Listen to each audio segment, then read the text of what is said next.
It's the Flow Friday Night Sports Show. It's time to talk netball, and joining us to let us know all the things that are happening in Eastern Eyre Netty, it's Auntie Jo Franklin. Hi, Auntie Jo. How you going? Oh, I'm doing really well. Good to speak to you again, Clayton. It's been a while. It has, hasn't it? It's been a while. It has. It has been a while. But, look, we had a great weekend last weekend, Clayton. It was full on. We hosted the 60th anniversary for the Peddler Cup, and it was unfortunately a drizzling rain, wet, cold, but it didn't spoil the fun. We had a good day, and Eastern Eyre actually had some good results. I might start with their Div 2. Okay, cool, let's go. Their Div 2 lost to Port Lincoln 32-24. They defeated Whyalla 26-24. They lost to Great Flinders 31-22, and they defeated Western Eyre 38-14, which put them on 2 wins and 2 losses for the day. But they were on 2 wins and 2 losses for the day, along with 2 other sides. Besides Port Lincoln, who went through undefeated, there was then 3 teams on 2 wins and 2 losses. So it did come down to percentage, and unfortunately for Eastern Eyre, Whyalla's percentage was better than theirs, and they went on to the grand final, and Eastern Eyre's day was done. Best for the Carnival for them was Isabel Redden from Kimber, and all in all, Susie Boylan was their coach, and she was really happy with their performances, considering the weather, because it was pretty wet and pretty cold. So well done to those girls. Their Div 1 had a much more successful day. They defeated Western Eyre 44-9. They defeated Great Flinders 24-19. They defeated Whyalla 21-18. And they defeated Port Lincoln 22-20, which put them through top of the ladder into the grand final. And they had to play Port Lincoln. Now, at the end of the game, it was 22-all. So we therefore had to play some extra time. Just goes to show how close these 2 teams were throughout the day. And so the extra time, they played 3 minutes either end. And in the end, Eastern Eyre just lost a little bit of momentum, I think, and it was a long day for them as well, having travelled the distances that they had travelled. And, Port Lincoln were able to get over the top in the end, and they took out the Peddler Cup 29-25. So it was a great game, some great netball. The kids were so tired by the end of it. They were absolutely exhausted. And the best for the Carnival for Eastern Eyre Div 1s was young Rebecca Sampson. So, well done to the girls. They really fought it out hard, and obviously congratulations to our Port Lincoln girls. We're pretty happy that they were able to come away with a win there. They won the Peddler Cup, and that was pretty exciting, especially in the anniversary, the 60th anniversary. We had all the peddlers who came to help celebrate that, and presented the shields and the cups and all those sorts of things, which was great. And Port Lincoln actually also won the Peddler Shield, the Division 2, so we sort of came away with the cup and the shield for the day, which was fantastic for Port Lincoln. So, and then Eastern Eyre this week, Clayton, they, because of the South Australian Country Footy Champs, don't play this weekend. So everybody up there actually gets 2 weeks off, which lucky them. And I'm sure they'll make the most of it, and then get ready for next week and get right into heading into the finals. Well, which is not, what 5 weeks away or something, isn't it? Yeah, not very far at all now, not very far at all. Okay. Mind you, that's in contrast to Great Flinders, who actually do play this weekend. They got special compensation to do that. But they also had a Div 1 and a Div 2 side that competed at the Peddler Cup and the Peddler Shield. We'll start with their Div 2s. They lost to Whyalla 16-11. Then they defeated Eastern Eyre 31-22. They lost to Port Lincoln 32-18. And then they defeated Western Eyre 32-22. Again, that put them on the 2 wins, 2 losses, and they also lost out on percentage to Whyalla, who went on to play in the Div 2 final. So, Port Lincoln and Whyalla ended up playing in the Div 2 grand final. And, Port Lincoln, as I said before, run out winners with that 23-19. The best for the Carnival for Great Flinders Div 2 was Chelsea Wilch. She had a really good day and did really well. So well done to those girls. Sharon Feltus was their coach, and she was pretty happy with their performances as well throughout the day. Yep, for sure. Their Div 1s, unfortunately, didn't have such a good day. They lost to Whyalla 26-16. They lost to Eastern Eyre 24-19.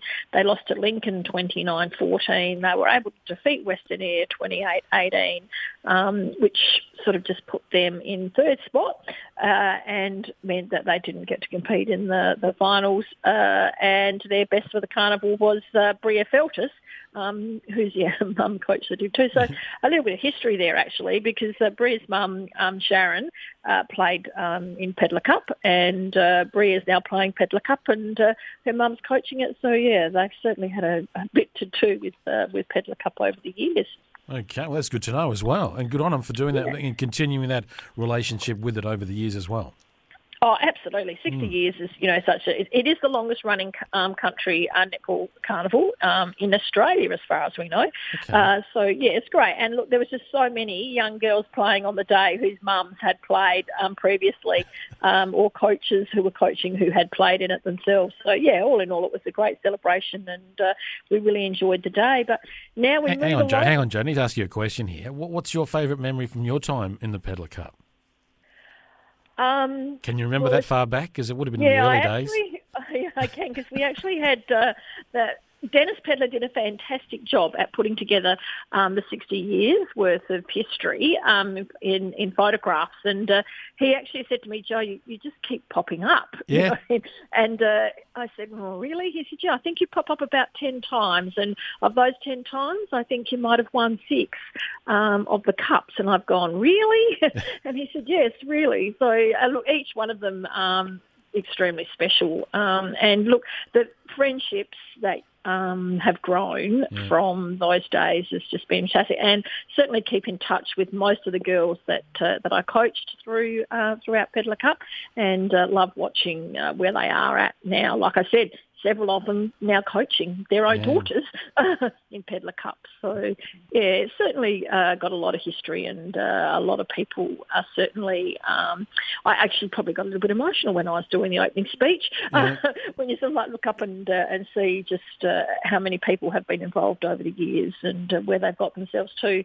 I mean, Jenny Borlase, for starters, way back came through.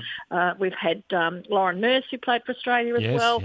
And, of course, our current Hannah Petty, current Thunderbirds, and she was also captain of the Australian under-21s, all came through, along with many others, through that carnival. So, yeah, and I think they're the memories, the things that you watch the kids go on and see where they, how far they can take their netball. Well, you were just keeping quiet about it. That's why I thought we should really get you to talk about your involvement, because I know. So I'm glad you. Thank you for sharing that with us. All right, we better move on. Okay. Oh, yeah. So this week, like I said, Great Flinders were able to get permission to play some games this week because of the number of teams that they've got in their competition. So this week they have Eyre United, who are taking on Elliston Districts at Ungara. Now, Eyre United did not have a very good game last up.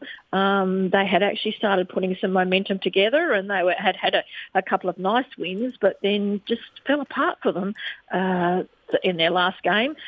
Unlike Elliston Districts, who are actually starting to really put it together, and I think that they will be too strong on Saturday and take this game out, I would think. They would certainly want to be hoping that they would. Mind you, who knows, between COVID and school holidays, just who the teams will have available to them. And being school holidays, I think everybody's gone on holidays and forgotten to let me know exactly what's happening with their teams. So flying a little bit blind, Clayton. But anyway, on past history, I would certainly say that Elliston have got the depth to cover anything that they might have lost, and should go okay there. United Jolanna are taking on Tumby Bay at Kaku. So, look, Tumby Bay are just cruising along very nicely at the moment, and I think they will be too strong for United Jolanna again, depending on who is and isn't available. But Tumby certainly are showing that they are a strength this year, and I would think that they would be too strong there. Yep. And this could be a very interesting game, Clayton. We've got Lock playing Cummins Kapini at Lock. Now, Cummins Kapini, the Cougars have actually had a couple of probably season-ending injuries. Ella Wedd and Morgan McDonald, not sure how long they're going to be out with the injuries that they've got. And that certainly has and could affect Cummins Kapini. Having said that, they were able to bring in, they've got a fair bit of depth out there, and they were able to bring in a couple of young ones and have been performing quite well since. Lockham have got themselves on a little bit of a roll, and they're actually performing quite well at the moment. I don't know that they're quite ready to have a win over Cummins Kapini, but I'm sure that Cougars won't be taking Lock lightly, because at the moment their two goalies are probably two of the most accurate going around in the competition, and they're quite tall, quite strong. So I think that this will be the game of the round, but I just reckon that Cummins will get over the line. I think the experience in the end will get them over the line. I don't know. It's Lock at home, and we're getting closer to finals, and it'll be drummed into them that this is where we build our momentum heading into finals. So I think you might see an upset here. Oh, well, I would not be surprised, and you're exactly right. Lock need to grab a win over one of the sides that are in the top four to actually make sure that they end up in the four and get to play finals. So, maybe this is the one, and maybe it will set them on the path to the finals. Well, I'm tipping them anyway, so there you go. On your Clayton. It's probably the KOD for them, but anyway. No, and that's about a wrap, I think. Other than to mention that next week, Clayton, we have the Netball SA on the road campaign is coming to Eyre Peninsula. There's lots of things happening, umpires workshops and coaches workshops, players clinics, a walking netball. They're going to introduce us to walking netball.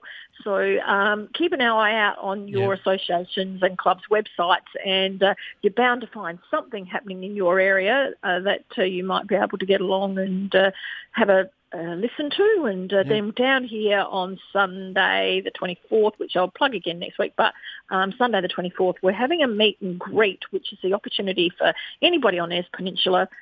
I know Lincoln's a long way from the top end, but it's a meet and greet with the Netball SA hierarchy, and it's our opportunity to have a say about what we think should be happening with Netball SA, and where we believe we sit within the realms of that, and what we would like to see happening over here. So just people put that in their diary, 4:00 on Sunday the 24th down here at the Port Lincoln Courts. Okay, and you said walking netball. That's kind of my pace, really. I imagine about me too. Me too, Clayton. I'm thinking that, I might be able to get back into it. We've actually it's really good. I've been and watched it. It's a lot of fun, and we've had some interest in it, so I'm hoping that those women do turn up.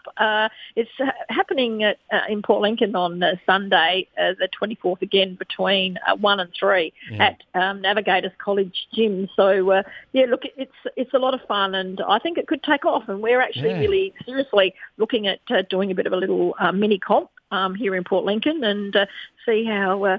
If you think about, I was saying a couple of weeks ago that there's really not a lot team sport for women, over the 50, 55 age group. You can sort of do bowls, or golf, but, it's still not the real, So we're thinking that this might take hold in that little niche of people that, really enjoy team sport. Yeah, we can't get done for stepping, so I think, absolutely perfect. No, that's it, exactly. Mind you, the netball rules do apply, not allowed to strike. You've got to be 3 feet, but it all just happens. Can't use your elbows. Yeah, I know. I remember. Yeah. All right. It might happen at the pace that we can cope with. All right. Thanks, Joe. We look forward to catching up with you again next week. You have a wonderful weekend, and take it easy and enjoy the walking netball. No worries. You take care, Clayton. Thanks.